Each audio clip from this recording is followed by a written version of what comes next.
Today we're going to look at how we can take everything that we've learned in InDesign so far and kind of slam it all together into one real-life project.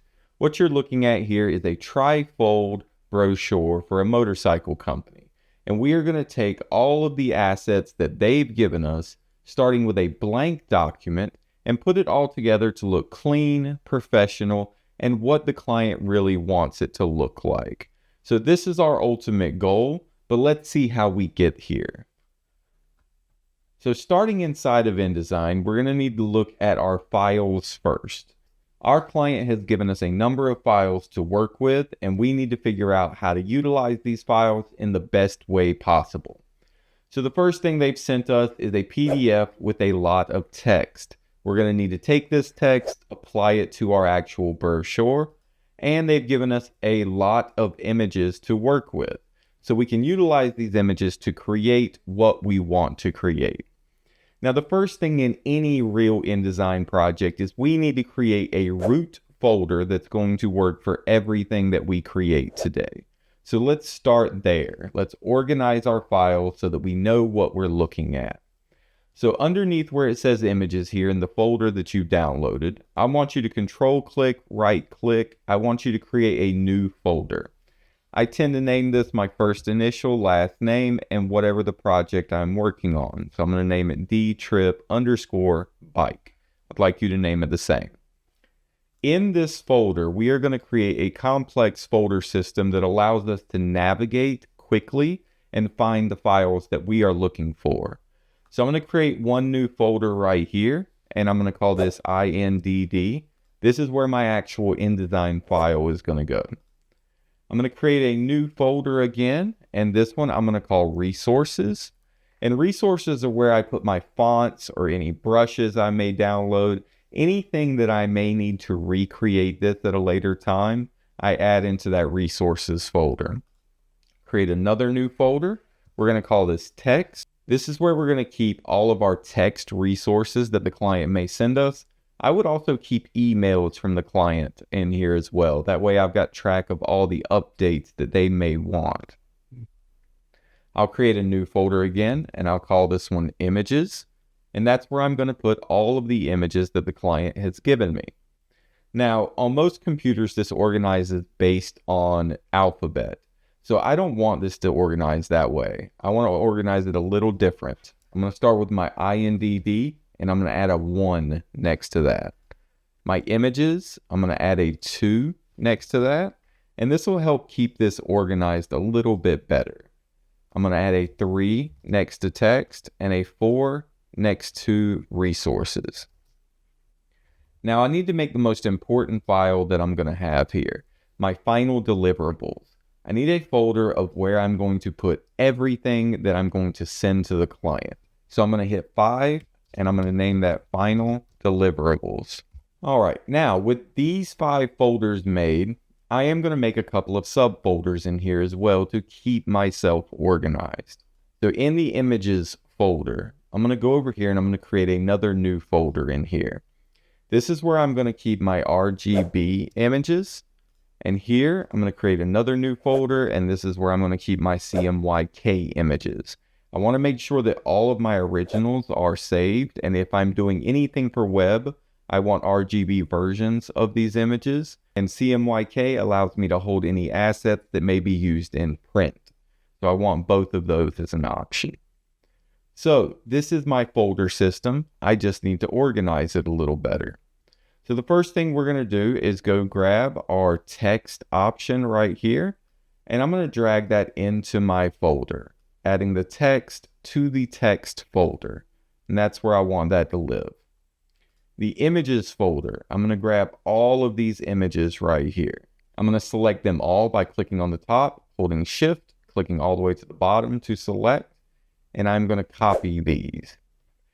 Back into my folder, I'm going to go to images, and I'm going to paste these into the blank area in general. So where all of these go, I see CMYK RGB folders are still sitting there.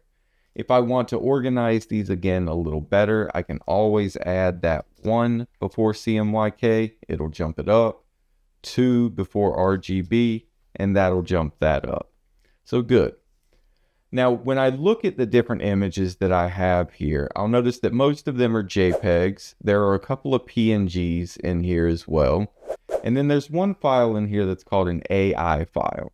That's an Adobe Illustrator file. So we're going to utilize that to use our logo and kind of place it into location. The AI file does allow you to click on it, go into Illustrator, and edit that image there. So it just gives you options to kind of play with if you want those options. There are some images in here that we are going to want to alter. So you see this white area behind this bike, we're going to want to cut that out. So what I really want to do is go ahead and get all of my images done correctly. I want to make sure that everything is working cleanly.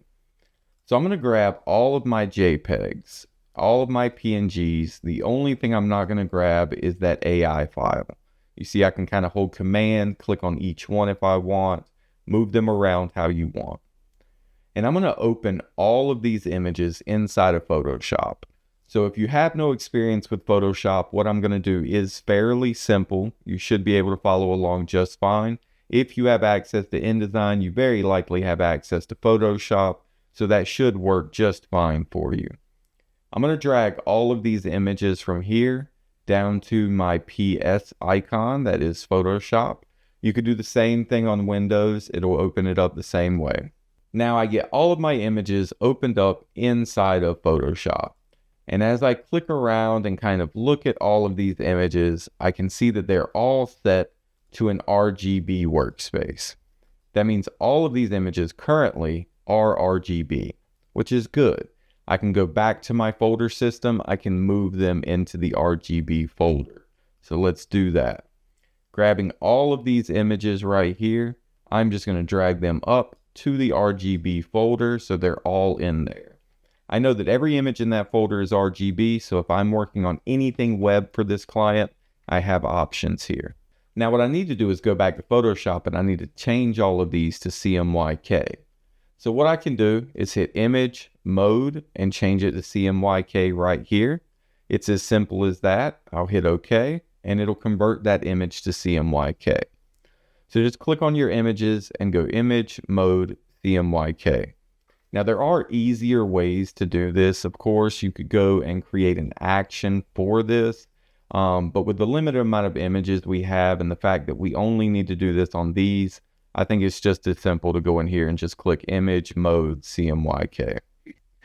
Now, inside of Photoshop, you may not be able to see all of your images. Remember that there is an option up here of these two little arrows. So if you can't see some images, click right here. You'll be able to see the rest of the images that you have. So go click on all of these, Image, Mode, CMYK. You'll know you've done it right if this little corner right here changes to CMYK.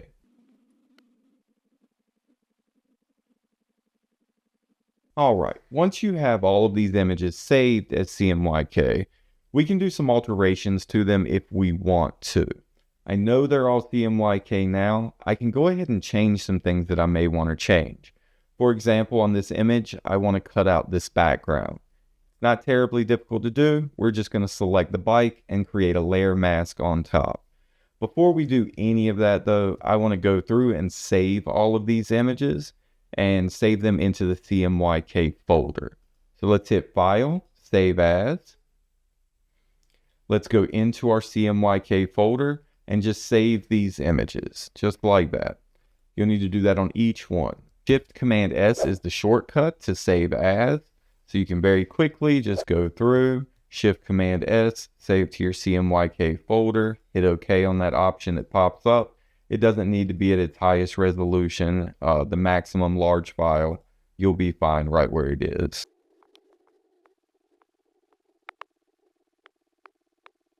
So once you have it all saved to the CMYK folder, I want to go through and change the images that I actually want to alter. So I'm going to go back to the very beginning of this list of images, and I'm going to exit out anything that doesn't have a white background. The cover image, all of the engines, anything that's a motorcycle with a white background, I want to save that for a moment because we're going to do something to those. The ones that say front and back, I want to keep those as well. So with these images still here, I want to go through and cut out their backgrounds.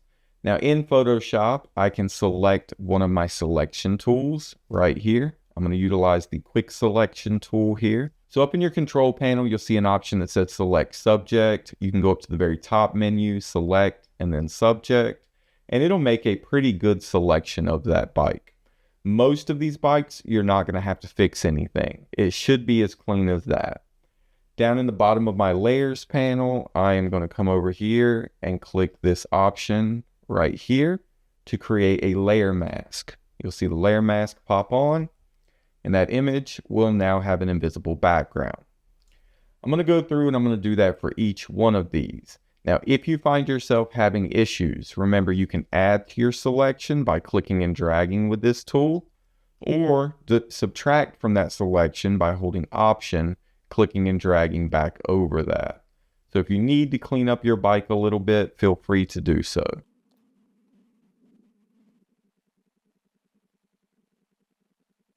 Now, once you have all of those with invisible backgrounds now, we need to save these as a slightly different file type.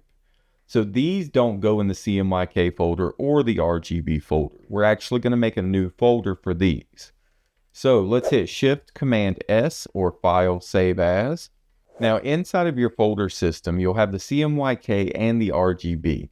But I actually want another folder underneath this list. I want it to be 3PSD.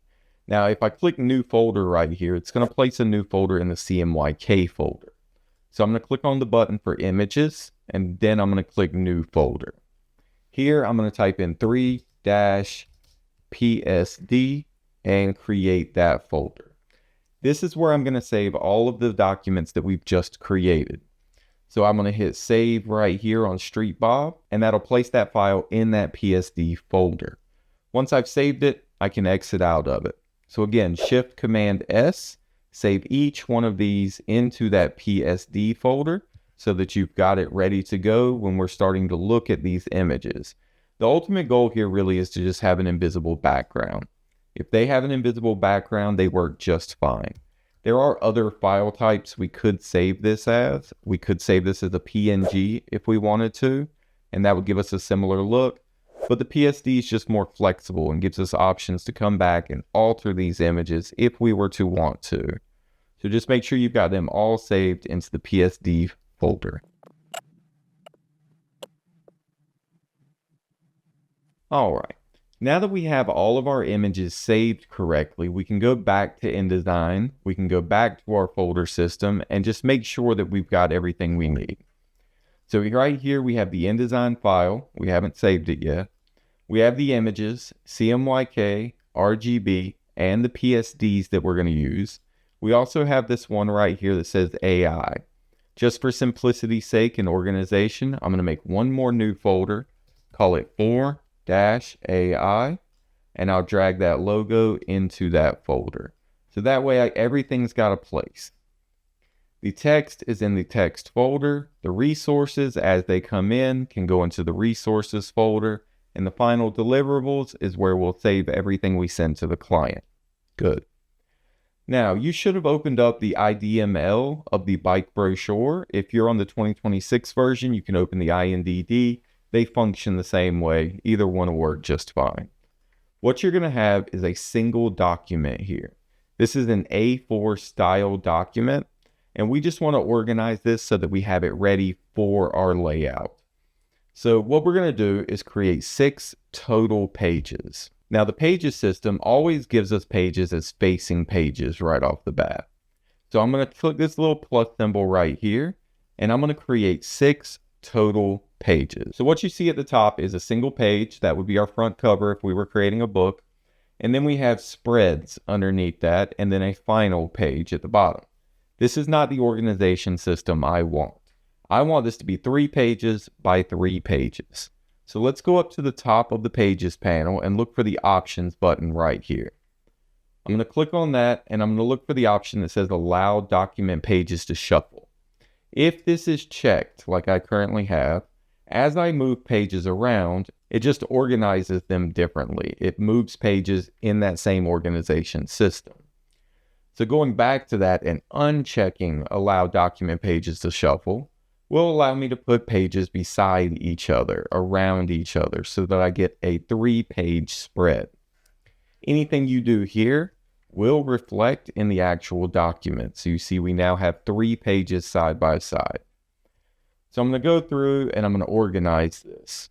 One quick note, this will drive some of you crazy, having it offset like this. Remember, you can always separate pages and then come back and put it together correctly. So if it ends up offset like that, that's perfectly fine to come back and fix that. This is what your InDesign document should look like. 3 pages, 3 pages.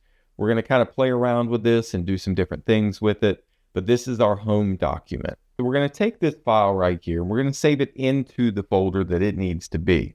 So Shift-Command-S again to File, Save As, and you're going to look for that INDD file that's in the folder that you made.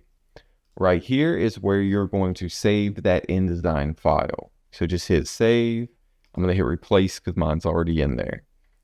Now, what should happen here is that you now have a very organized folder system. This folder system is your root folder. Everything you need to create this design is in here.